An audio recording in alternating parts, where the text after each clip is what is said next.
This is the OTB Television Network, a service of Capital District Off-Track Betting.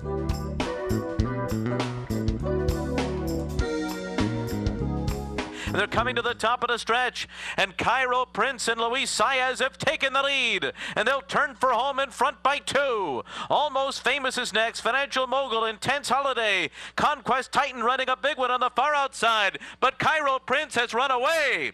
Cairo Prince and Luis Saez with an emphatic win in the Holy Bull.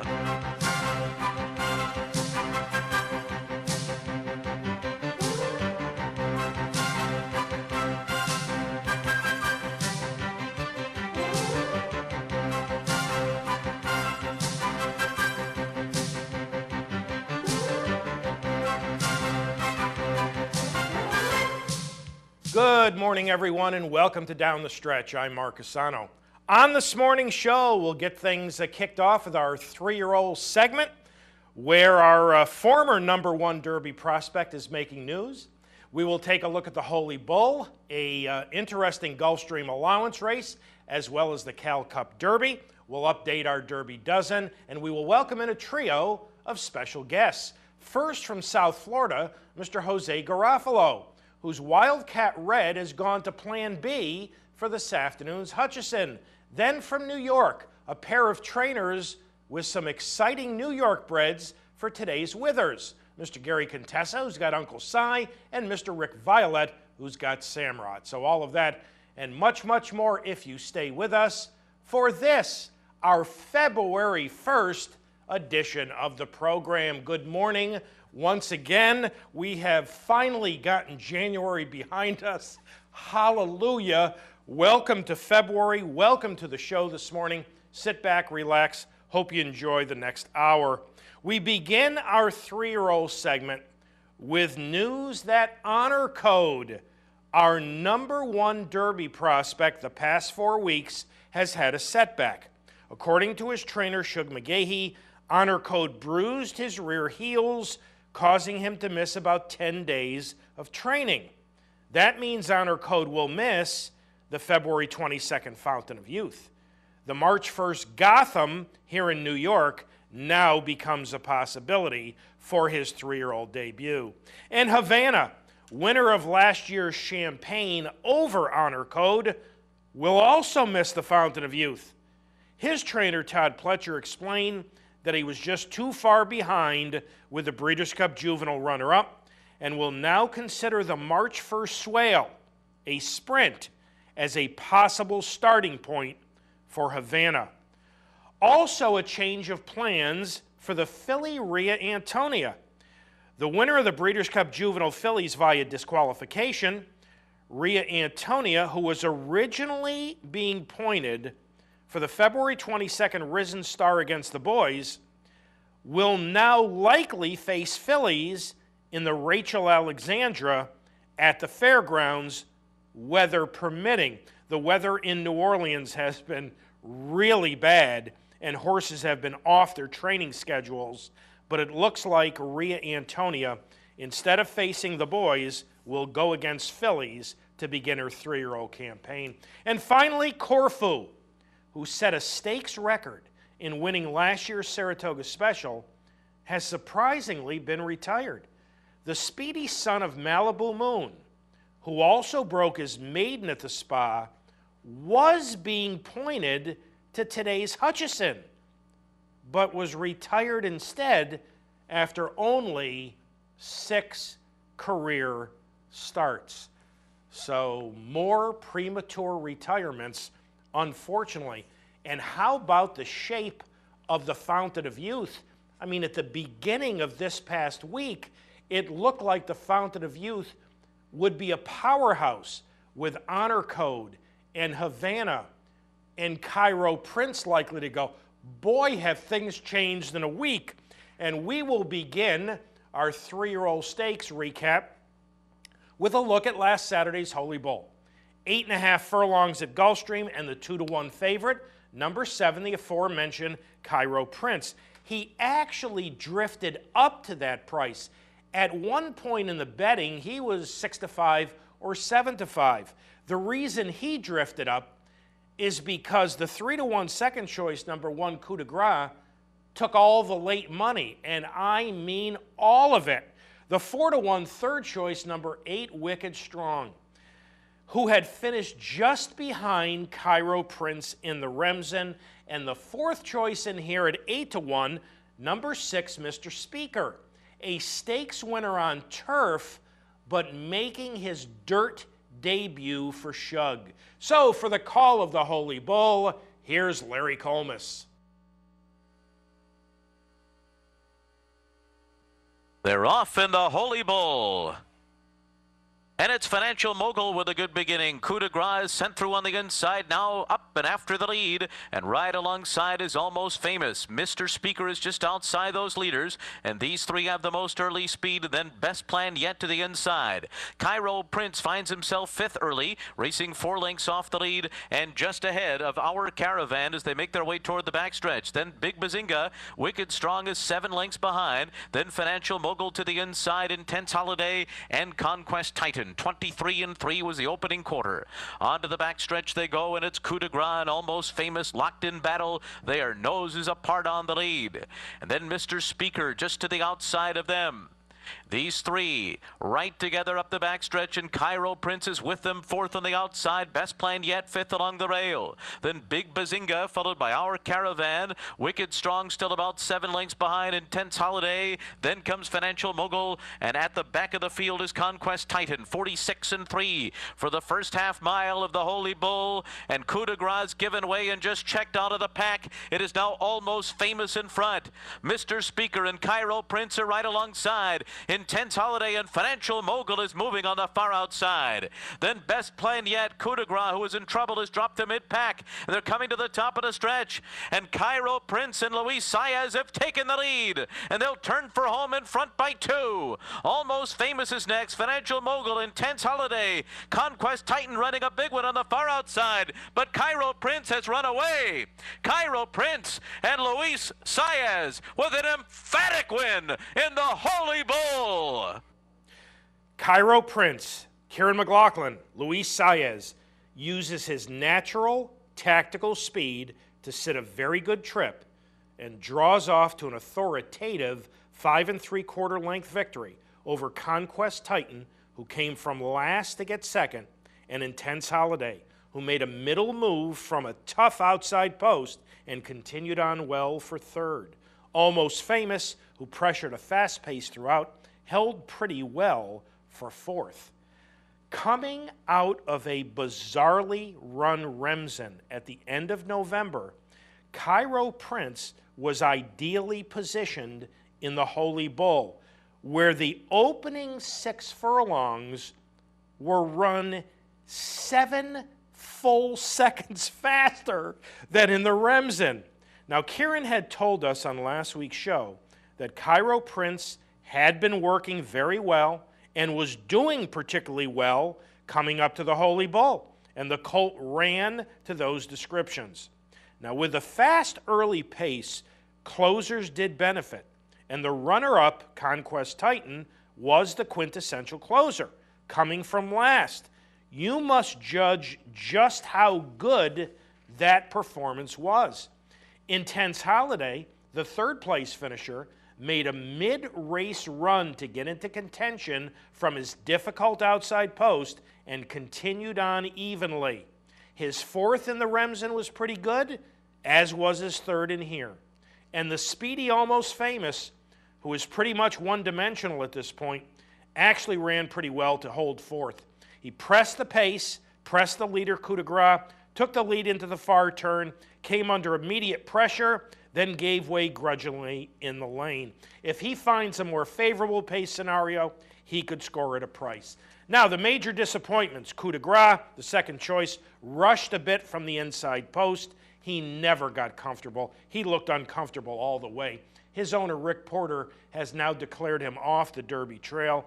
And Wicked Strong, who had attracted a legion of fans with his close 3rd in the Remsen, he was sitting in a very good spot coming out of the first turn and never lifted a leg. He quit. He ended up running 9th. It was an awful Surprisingly bad performance from him.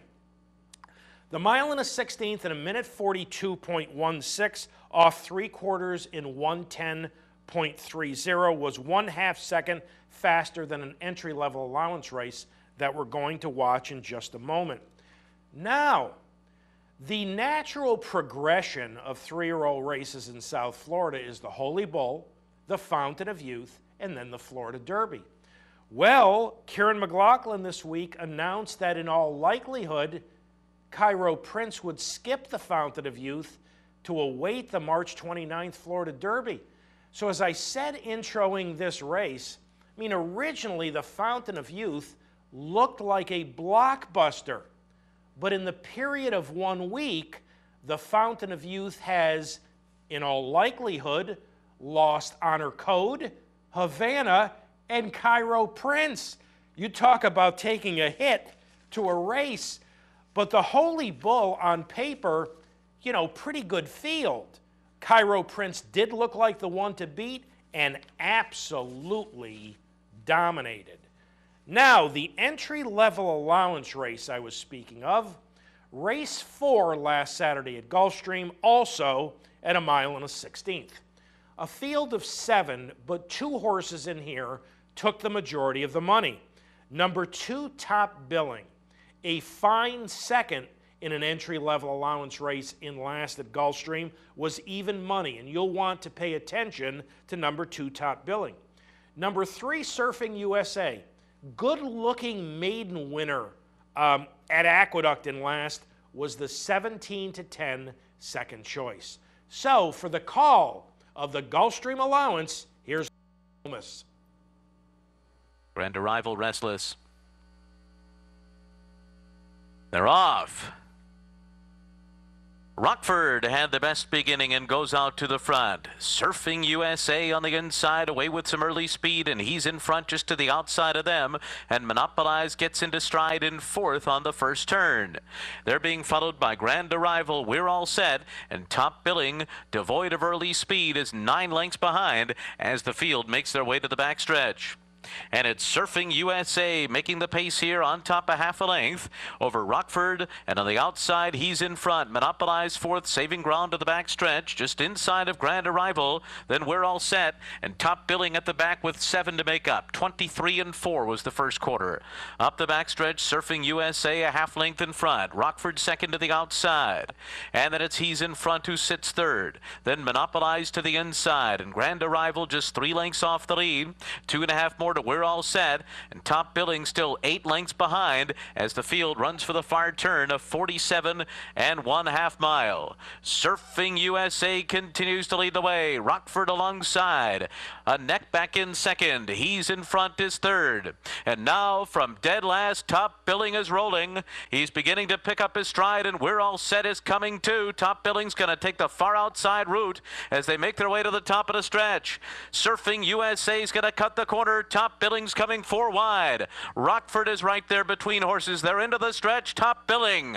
Top Billing has taken the lead on the outside. Surfing USA second on the rail. And then comes We're All Set and Rockford, but it's Top Billing. Top Billing and Joel Rosario from last to first, winning it in hand. Top Billing, Shug McGahee, Joel Rosario, and somewhat reminiscent of Orb from a year ago, comes from well off the pace. In fact, he came from last to score a very convincing and expanding 2 3/4 length victory over Surfing USA. Top Billing is a son of 2-time Horse of the Year Curlin, out of Parade Queen, who had broken his maiden in his debut at Laurel, which is very unusual for his connections. He then stretched out from that 6 furlong maiden win to a mile and an 1/8 and ran a very fine second to Commissioner in a recent Gulfstream allowance. Well, here, sitting last off 3/4 in a minute 11, Top Billing circled the field and actually collared the leader in upper stretch. It wasn't like he didn't catch the leader until the last couple of jumps. Here he's already collared the leader and was then ridden pretty conservatively to the wire by Rosario. And I'll tell you what, I was pretty impressed. Where does Top Billing go next? Well, with Shug having honor code skipping the Fountain of Youth, it looks like Top Billing will go there. Now, while Top Billing hasn't beaten any monsters during his 3-race career, he is talented and he is improving. And that combination can get scary for 3-year-olds at this time of year. 142.66 was a half-second slower than Cairo Prince in the Holy Bull. But the 3/4 in 111 was 0.7 of a second slower than the pace in the Holy Bull. I think this race stacks up extremely well, and I was quite impressed by Top Billing. Now, I actually wasn't expecting to use this next race in this segment, but I came away pretty impressed by the winner. This is the Cal Cup Derby. It is last Saturday at Santa Anita, 1 1/16. Of course, it's restricted to California breds. It's 1 1/16 for 3-year-olds. The 9-5 favorite, number 4, Tamorando. Grade 1 stakes placed in the Hollywood Futurity, and he's a colt who got a vote as champion 2-year-old male of 2013. The 5-2 second choice, and the colt you're going to want to watch, is number 7, California Chrome, who, by the way, is the answer to a trivia question. Who won the final stakes race in the history of Hollywood Park? For the call of the Cal Cup Derby, here's Trevor Denman. Goes in, all set. And away they go. Along the inside, Life is a Joy, Public Policy, but Better Bet wants the lead, and Better Bet absolutely sprinting away to lead them early. California Chrome's going to be carried a little wide, but goes up to show speed. On the inside of that comes Oh Billy, Billy settled in 4th. Then we have Public Policy, 4 off the leaders. The Electric Eddies on the far side. Down at the rail is Lucky Views in the black, 6 off the leader. Been followed then by Awesome Return. In behind that, A.E. Toaroa and Tamorando is last, but they're going fast, so he'll be suited by that. He's 11 off the leaders. Down the backstretch they go, and Better Bet sprinting away now, leads it by 2. In second is Life is a Joy. California Chrome on the far side. Then it's Oh Billy Billy in 4th. Public Policy 5th. Behind that, Electric Eddie at the rail. Awesome Return tries to make headway. Tamarando's picked off the back markers. 3rd last, still 10 lengths off the leaders. Then comes Lucky Views, and A.E. Tiro is dropping out last. They head past the 3/8 pole, and Better still in front by 2. Life is a Joy comes after them. California Chrome is on the far side. Oh Billy Billy, Public Policy. Tamorando starting to pick it up. A.E. Tiro has been eased. They're at the top of the lane, and California Chrome strikes the front fuller run now. California Chrome striding away impressively up front. California Chrome down the center, it's Tamorando, but it's all California Chrome. They would need to sprout wings to get to him. California Chrome and Victor Espinosa romp in the California Cup Derby. California Chrome for Art Sherman and Victor Espinosa comfortably stalked the pace, quickly and easily took over around the far turn, and drew away to an authoritative 5.5 length score over late-running Tamorando to capture the Cal Cup Derby. Now, I understand that other than Tamorando, there wasn't much in here. But after having watched all of California Chrome's 8 career starts on video, I have seen a new and improved California Chrome in his last 2 races. He is much more professional. He breaks better. He pays attention to the rider better. He conserves his natural speed better. He's just a much more mature and better animal. And he is becoming dangerous with this improvement. Now, his next start, he'll face some big boys, Open Company in the San Felipe, and I got to tell you, I can't wait. We're going to try to get Art Sherman on that morning. Minute 43.22 off 3/4 in 111.95 is pretty solid, and let's face it, he wasn't ridden terribly hard through the lane. He's a son of Lucky Pulpit out of Love the Chase. He is the first foal to race